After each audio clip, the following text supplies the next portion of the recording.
tukwaniriza ku channel yaffe eyadda ya Is Still Hope we tukutuusizaako ebigambo ebizimba. Bw'oleeta saayansi mu Bayibuli ogenda kubuusabuusa ebyamagero ebisinga Ebizaamu essuubi. Tandika okuba nga obulokozi bwe oba obulokole obukulukutiza ku Yesu. Ebyo n'ebirala bingi bye tukutuusaako wano ku ya Is Still Hope, omukutu ogukuwa ekigambo eky'obuwanguzi. Alamusako mwena bali ku mukutu ogwa The Is Still Hope abali ggwanga Uganda ate nammwe abali mitala mayanja ate baagala nnyo mwebale kubanga ate mutugoberera. Mukama tukwebaza olunaku lwaleero twaliniza omwoyo omutukuvu era tusaba atukulembere okuyita mu Kristo Yesu Omwana wa Katonda omulamu. Amiina era amiina ddala. Kale bangi baali babuuza kyekyaliwo kuba bamwalaba mawulire okukwatibwa kwange nga temumanyi biki byaliwo. Twebaza Mukama nti omusango gwagobeddwa. Omusango gwagobeddwa era ne guggalwawo wiiki ewedde. Kitiibwa kiba kya Mukama nno, tebiba byangu. So I'm a free man. Bingi ebyaliwo nga ojja bibanyumiza buli kamu ngenda kubanga ate nga banyumiza. Nakwatibwa ddi? Ndowooza nnaku z'omwezi ali 29 Desemba nze omwaka naguyingizaako luzira.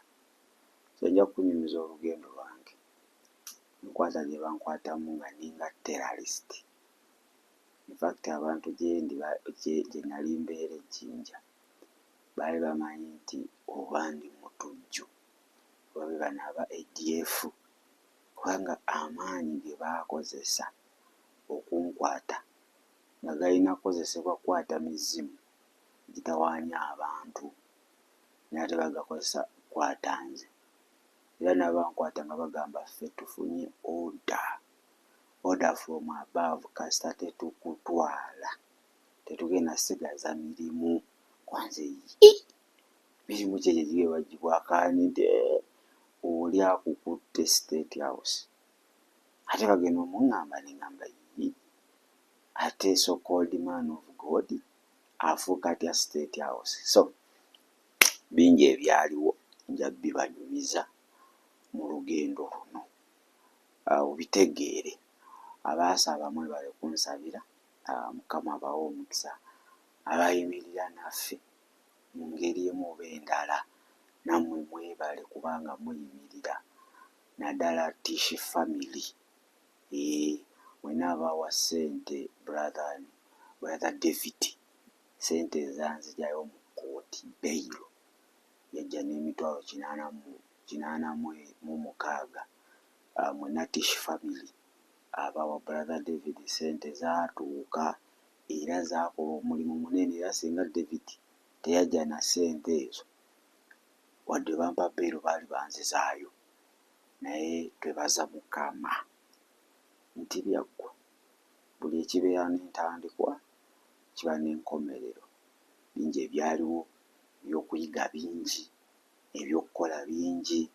Mukama teyatuleka kyekimu mu nsi ey'omwoyo eruzira twabuulira enjiri abasibe. So byonna nja kuba mbikuleetera ate mu sirize tugenda okuba nga tutandika. Nali sobola kwogerako ku musango guno kuba gwali gukyagenda mu maaso okusinziira ku mateeka agafuga eggwanga lino. Toteekeddwa kwogera ku kintu kyonna eky'omusango nga guli mu kkooti. Kivola nali nsirise naye nga nalina ebyokwogera bingi. Naye tulina okuba nga tusaba ennyo nti mu bifo bya gavumenti mubeeremu abantu abatya Katonda, abantu abali spirit filled nga balimu entiisa ey'obwakatonda. Ekyo bane tulina okukisabira, otherwise ekkanisa ejja kunyigirizibwa nnyo. Abantu abatalina misango bangi bajja kunyigirizibwa, abantu abalina ssente n'abantu abalina amannya. Naye bwe tubeera n'abantu abajjudde omwoyo wa Katonda weewaawo akuwa ekibonerezo naye nga teyeekubidde nga asaza omusango mu butuufu bwagwo. So ekyo ekintu kinene nnyo nnyo nnyo nnyo tulina okuba nga tukisabira ng'ekkanisa nze nakiroozaako. Tulina okyesaba tunadda awo ebifo ne tubirekamu abantu ab'ensi. Kakati kanisa wadde naawe ogamba mbu nze sirina musango, saawa zino okugenda mu kkomera tekikwetagisa kuba ng'okoze omusango. N'oba togukoze bakutwala, omuntu asookera ku makya n'akwesibako n'akwerippako. Okitegedde? So tulina okuba nga tusaba nnyo mu bifo bya gavumenti, mubeeremu abantu abamanyi Katonda, otherwise bane tugenda kaaba. Tujja kwongera okuba nga tukaaba ng'ebintu bigaanye nga bakusiba, naye nga n'akusiba omulamuzi alaba tolina musango naye lwakuba nti aba aweereddwa akantu n'okusiba. So kye tulina okuba nga tusaba ng'ekkanisa, Mukama atuyambe. Ekintu ekirala ekyennyamiza ate eky'ennaku ennyo ye poliisi y'eggwanga yaffe. Poliisi tusiima omulimu gw'ekola mulungi nnyo okuba nga bakuumisa amateeka mu ggwanga lino. Naye ate mbadde nsaba poliisi ekole ng'egoberera constitution ya Uganda. Kubanga omusango gwaffe gwagobeddwa mu mateeka, baatwala ebintu byaffe byonna era records tuzirina nga w'oziraba ku screen. Studio yaffe yonna baagiyoola, buli kye tukozesa kyonna baakitwala, tetulina kye tulina. So omusango gwagobeddwa ne tubatwalira court dismissal leeta nga tusuubira nti poliisi egenda kukola nga bw'eteekeddwa okukola mu mateeka, etuwa ebintu byaffe. Kubanga kati I'm a free man, sirina musango gwonna, naye neewubye ku poliisi sebo bagaanye okutuwa ebintu byaffe. So njagala ontaagingire omuduumizi wa poliisi Abbas by'akagaba, omwogezi wa poliisi afande Fandani mwerabidde Soke, Soke, n'abekikola minisita w'abavubuka Barafu. Kati nze byansobedde oba nze ataasoma oba sibitegeera bulungi, poliisi yagaanidde ebintu byaffe ebiyitirivu. So bwe batugamba mbu tebalina fayiro, kale neebuuza fayiro musango baaguggala, ate fayiro gye babeera nayo gye bagamba gye batalina yaki? Ekyokubiri batugamba simanyi, kuba nze mmanyi nti omusango gwonna ogenda mu maaso mu kooti, DPP state alina okuba ng'afunye fayiro ya poliisi. Okitegeera? Era omusango gwagenda mu maaso mu kooti kubanga state yali afunye fayiro ya poliisi. Kakati simanyi poliisi fayiro ki gy'eri kwekwasa mbu tegirina. Wabula nasooka ogendayo bangamba ebintu ebimu tubirina ebimu tetubirina. Simanyi ebintu ebimu biri ku forensic, tugenda kuwaako ebiriwo. Ngamba okay, naye nga komawo enkeera nenzirayo. Enkeera we nazzeeyo omu n'angamba ebintu wamawo byonna weebiri, biri muli. Omuwe yangambye simanyi oba bituufu oba si bituufu. Kakati we nalinze eyakuliramu okukebera ewaka, amannya sigenda gaatula kati, naye yakuliramu abaakebera ewaka awo ku Jinja Road headquarters, yaŋŋambye bw'alinze mukama we akulira abasyaidi. We yazze omukulu yaŋŋambye bw'ate fayiro yo baagitutte wa DPP. Simanyi fayiro zonna eziri computer misuse, emisango gye bagoba ziri wa DPP. Simanyi ffe tulinze DPP akomyewo fayiro obadde nabo tebamanyi obadde. Kale ne ndabira ddala nga kino kiguumanza ng'ente eri ku kyoto. Owulira enfu olowooza ekumamu. Kitegedde?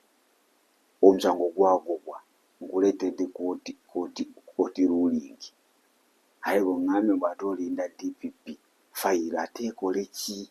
That's the question. Ekole ki ng'olwedde kooti egambye ndi wa ddembe?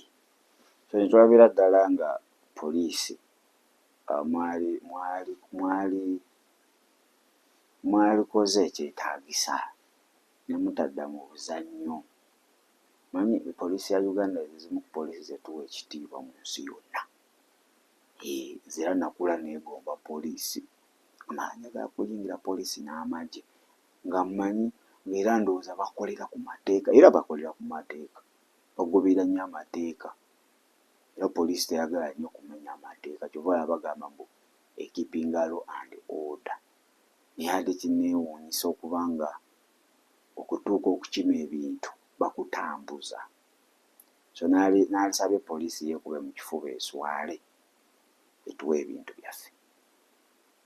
Yeekube mu kifuba, abakulu muswaleko mutuwe ebintu ebyo mukutte byonooneka, gadgets zaffe zifa, temukomo bikipinga bifa, masimu mwayoola n'agatali gange n'ag'abagenyi be mwasanga ewaka, enkwata gye mwatukwatamu teyali nnungi. Fakiti kyannuma kubanga baali baagala na kukuba bantu ba waka. Waliwo Winiro n'azaala wange yaliwo ewaka nga babuuza bannaye akoze kininga mufo gy'okumunyonyola baagala kukuba bukubi. So that was unprofessional kubanga omuntu alina eddembe, even a suspect has a right. Alina eddembe okubuuza ky'abuuza, okitegeera. Naye omuntu wabanga alina kyagala otegeera ate nga mwagala kukuba bukubi, amasimu gaabo ne bagayoola. Mwalimu abaana baali bazze ewaka and they are students. Simu zaabwe bazikozesa okusoma ku university, simu baazitwala paka nakati, okitegeedde. So poliisi mbadde mbasaba mu mutima mulungi mwekube mu kifuba. Aduumira poliisi afande, omwogezi wa poliisi, Muntaginge Uganda Police, baswaleko, baweeke ekitiibwa ebiragiro bya kkooti.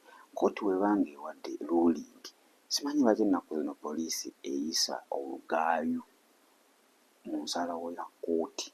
Kkooti weba egambye nti kino kiriwo ekiti, ate siraba poliisi kubanga mwe muliwo okwenfoosinga. Kkooti yagenza olaba nga temuli nsa musango era neŋŋamba ndi wa ddembe. Kale ate gwe okugamba nti ebintu byange togenda bimpa, ekireetawo ebibuuzo bingi. Ogamba poliisi erina interest mu musango oba erina bwekolera, ebyo byonna bibuuzo naye nga tetulina ansa. So mbadde nsaba poliisi muswaleko mumpe ebintu byange. Likodi zituzina buli kye mwatwala, ate tusaba nga bwe mwabitwala mubituwe nga biri mu that order, nga mwabitukipinze bulungi, si tugamba ate kino temukirina. So Jinja Road poliisi tubasaamu ekitiibwa omulimu gwe mukola, naye muswaleko, muleme kulaga sayidi. Okitegeedde, mukunkwata mwakozesa speed, mulaga nti mufaaire mutankwata, emirimu nyinza ogifiirwa. Naye ate wano mukumpa ebintu byange ate musoboba, mulaga temwagala. Ate tulina ofuna oda okuva waggulu. Batemanyi teri oda esinga ya kkooti. Simanyi waggulu eyo oba waggulu wa wagenda okuva oda.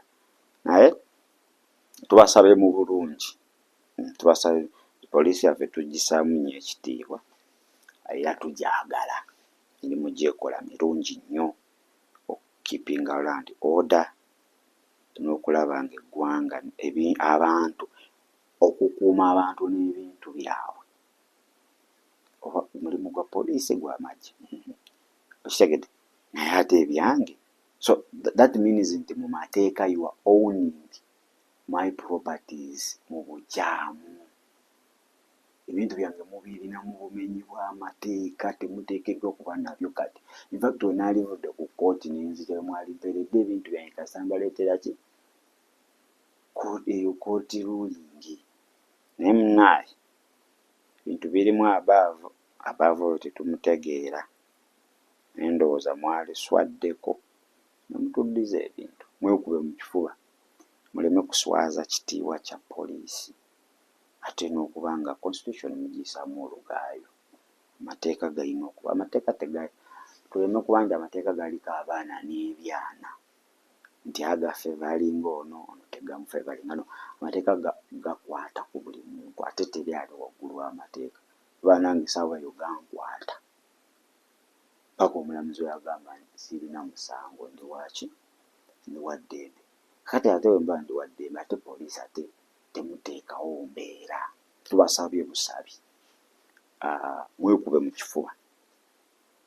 Mmanyi ka vidiyo kano kajja batuukako ate njagala muntambulize vidiyo eno mugiwe buli gwe kikwatako, batuwe ebintu byaffe, tetulina musango.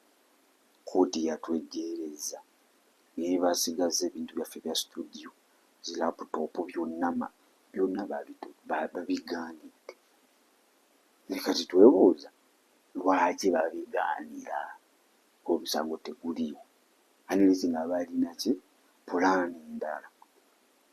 So Jinja Road mwekube mu kifuba bekikwatako, babekwasa simanyi ofisi ya DPP, simanyi CID, bingi kuviiki byonna bekwasa temuli. Court has ruled out. Then who are you okubeera nga you are above the court ruling? Ate fayiro zogirina. So it is so shaming. Ekiraga nti amateeka mu ggwanga muno waliwo we gakolera ne we gatakolera. Ate ekyo mbadde sikimanyi. Manyi mu bitongole bye mbadde mpa respect Uganda Police, ate nkyagiwa respect. Nkyagiwa respect. Kola omulimu gw'amaanyi nnyo naye baswaleko. So ekyo njagala obategeeza ki ekigenda mu maaso. Na lwaki tetuli tuli on and off, tetulina byuma, tetulina gadgets, zonna baazitwala. So bw'oba osobola otuwa gadget tuba tosobola taaginga buli gwe kikwatako, batuwe ebintu byaffe. Kati nina omulamu bwe nadda ndowooza nja batandikira ku lugendo lwange. Bankwata batya ne banzigya Jinja ne bantwala e Kampala. In fact naawo poliisi yali swaddeko abakwasa amateeka by the way, kubanga okusinziira ku musango gwe banvunaana, bwe bansomera fayiro bagamba Mugeba Jamiru emyaka 25 ekyo kyali kyakulimba. Waliwo nali kola statement nababuli emyaka gyange emituufu ne bateeka 25. Omutuuze w'Ejjinja ne Kampala ekyo nakyo kya bulimba. Sibeeranga ku Kampala nze ebbanga lyonna okuva 2020 mbadde Jjinja. Wakati wa 2020 simanyi mu 23, 24 paka 2025 vidiyo zonna ze baali bakiraiminga tekuli vidiyo yakwatibwa Jjinja manya Kampala. Zino vidiyo zonna zebandaga zebagamba mbu simanyi zityoboola omukulu.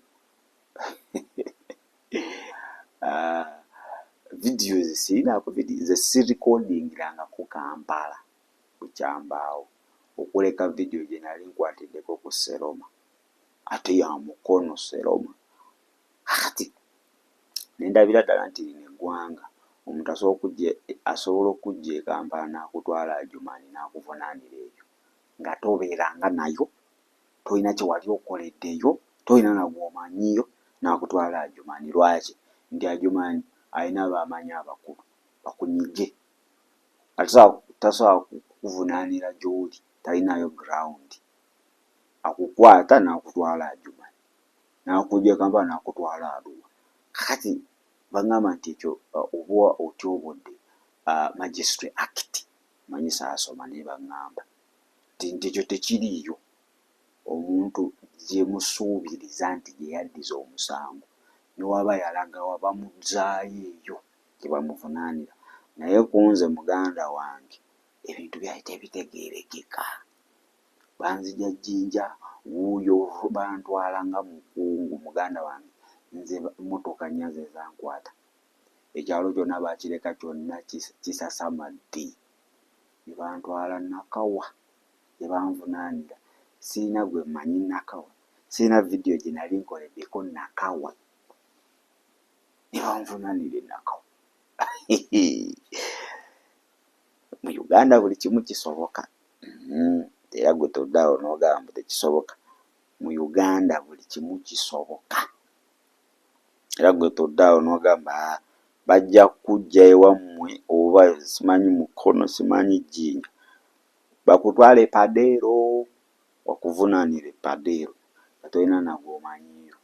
So biswaza era biraga nti ssemateeka tetumuwa kitiibwa, kubanga okusinziira ku ssemateeka afuga lino eggwanga alambika bulungi wadde saasoma, omuntu gye musuubiriza nti gye yaddiza omusango gye mulina omutwala era gy'alina obbitebeza. Naye muganda wange nze nange ekyanneewuunyisa ng'omutuuze w'Ejjinja ne Kampala sibeerangako Kampala eryo ebbanga lye baali bakireiminga wakati wa 2023 paka 2025 sibeerangako Kampala banneesibirako bwereere. Okitegeera? Ate kankuwe nti n'ogamba omuntu mbu omutuuze w'e Kampala, Kampala sayidi ki? Kampala munene. Balina okuŋŋamba nti e Kampala mu kitundu weekiti ng'era kiri mu Nakawa, nga kkooti ye Nakawa yeekitwala, mu kitundu weekiti ku kyalo weekiti. Naye munaye ebyo byonna tebyaliwo, banvuga buvuzi paka wuuyo ku Jinja Road, embeerawo ennaku zembeerawo wuuyo. Abantu bange nga bajja babuza ne bannayuganda poliisi nga bababuzaabuza, baagala kujja bandabe banfunire police bond, mbw ate wano taliiwo, mbw ate simanyi bamututte, n'okuntwala mu kkooti bankukusa bukukusa nga teri muntu wange wadde amanyi. Okitegedde? Nga ne kanso gwenfunye oba gwe banfunidde tamanyi, banguku era bagenda okitegeera nga natuuse dda Ruzirandi kawunga ka prison. So ekyo kityoboola eddembe lya suspect, kubanga nina eddembe okufuna pleader, nina eddembe okusinkana abantu bange, nina eddembe okwogerezeganya n'abantu bange okusinziira ku ssemateeka. Naye nze ebintu ebyange enkwata gye baabikwatamu nga tetegeerekeka, teri wadde proceedings eyakolebwa, teri mateeka kugobererwa mu bulamu bulukufu bwago.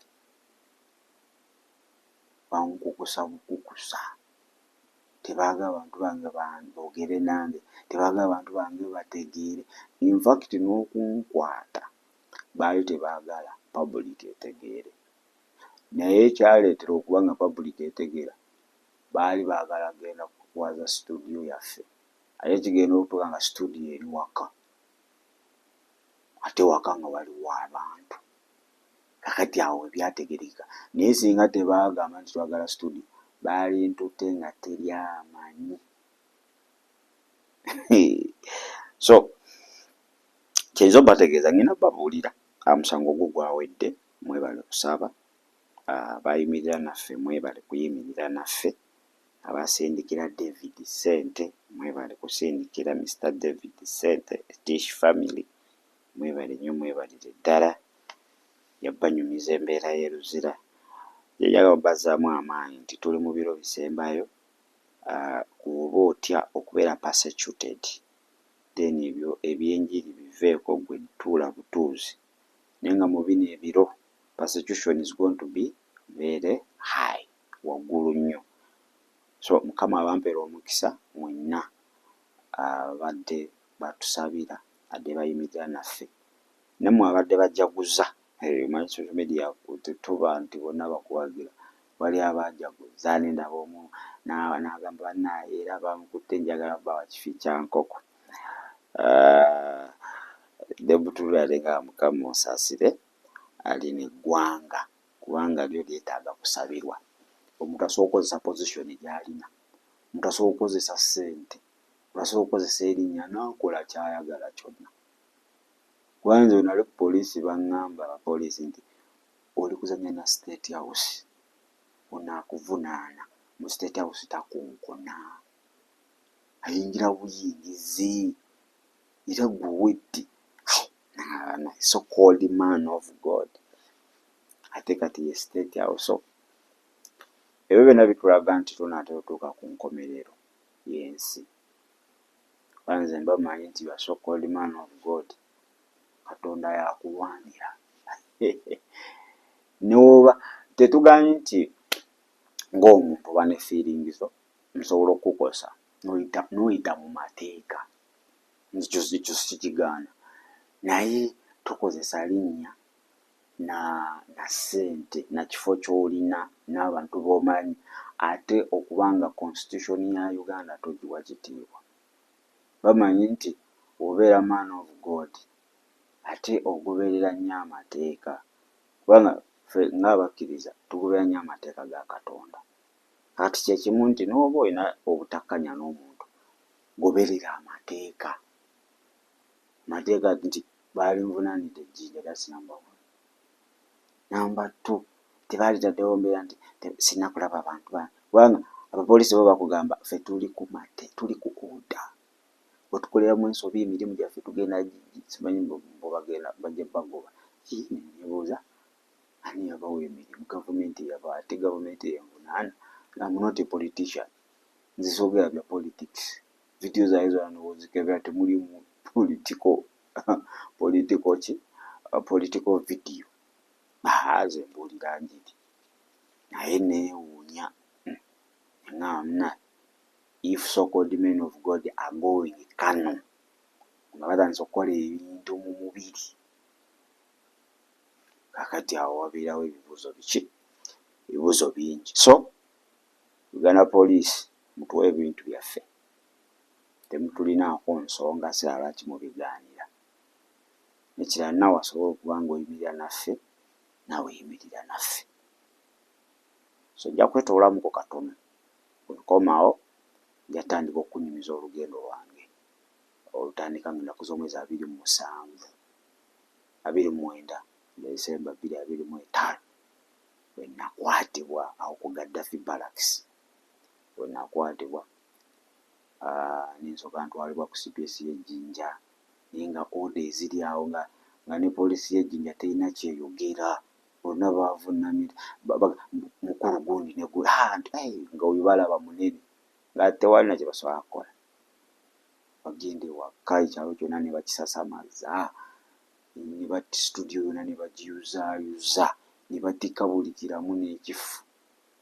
Kuba temwali kifu, ne babitwala. Abantu bange ne babalimba, taliiwo wano, ali wali taliiwo, ali wali bamututte, simanyi ate tebamututte. Tebaagala njogere n'abantu bange, tebaagala kanso njogere naye. Netubaza Mukama nti byonna byakola ki? Byaggwa. Naye ate mutuwe ebintu byaffe bakama baffe, tubasabye mu mutima mulungi, ate nga tugoberera ssemateeka w'eggwanga kuba amwe free man. Mwekube mu mutima, mukole constitution kyegamba, mugoberere mateeka, temugoberera muntu, mugoberere ssemateeka kyagamba. Kale gwe etaaga okuba nga wetwalira Kristo kubeera omulokozi era mukama w'obulamu bw'ogamba Yesu, nkwebaza olwaleero ku lw'obulamu bw'ompadde. Nsazeewo mbukukwase obeere omulokozi era mukama waabwo, onsaasire obutali butuukirivu bwange. Naze n'omusaayi gwo ntukuze okuyita mu Kristo Yesu Mwana wa Katonda omulamu. Amiina era amiina ddala. Kale tubagala nnyo, kano tusooke neetooloolemuko katono, nkomawo tulina bingi ebyokwogerako. Weebale kulaba There is Still Hope. Okumanya ebisingawo tukubire ku 0752 31 14 47 oba ku 0761 08 83 15. Osobola n'otufuna ku email eya tshitv74@gmail.com. Eno ye There is Still Hope, channel y'essuubi.